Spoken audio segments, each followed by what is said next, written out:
علیہ الصلوۃ والسلام نے ارشاد فرمایا ان اللہ حی قریب یستحیی، ارشاد فرمایا کہ میرا رب کریم وہ حیا کرنے والا ہے۔ جڑے ویلے کوئی بندہ خالق کے کائنات دی بارگاہ دے اندر دعا واسطے ہاتھ دے دے، خالق کے کائنات کو دعا منگدا ہے، خالق کے کائنات حیا کرے دے کہ وہ اپنے گناہگار بندے دے ہاتھ خالی واپس نہیں کرے۔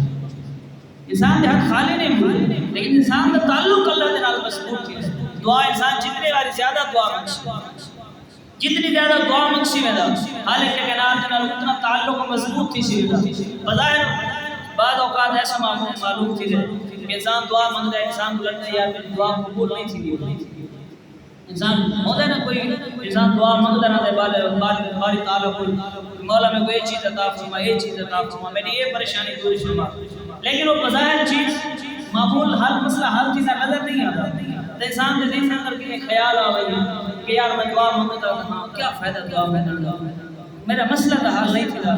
تو یاد رکھو جب انسان دعا منگتا ہے، انسان کی دعا کریں رد نہیں تھی۔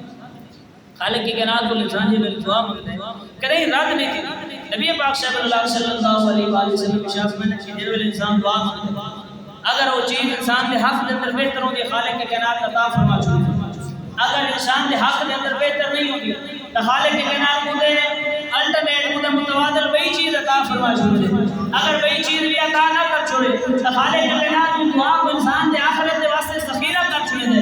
وہی روایت کے اندر ہے کہ محمود علیہ السلام نے ارشاد فرمایا کہ جب انسان دعائیں منگتا رہتا ہے اور وہ دعائیں جڑے قبول نہیں تھیاں قیامت والی کے بعد جب خالق کے کائنات کا نام اعمال پیش کرے سی وہ دے اندر اتنے دعائیں اتنے نیک اعمال ہو سی عرض کرے سی مولا میرے نام اعمال کے اندر اتنے بڑی چیزیں میں نے عمل کیتے نہیں۔ خالق کے کائنات نے ارشاد فرمایا سی کہ وہ دعائیں جڑے دنیا کے اندر منگتا رہیا میں قبول نہیں کیتیاں، وہ ویلے وہ حسرت کرے سی کہ مولا اگر اتنی کرم نوازی کیتی نہیں دنیا کے اندر کوئی دعا قبول نہ کرے سارے نہ آخرت کے اندر جڑا انسان دعا تو بد زن نہیں تھی، انسان بار بار دعا منگی، بار بار دعا منگی۔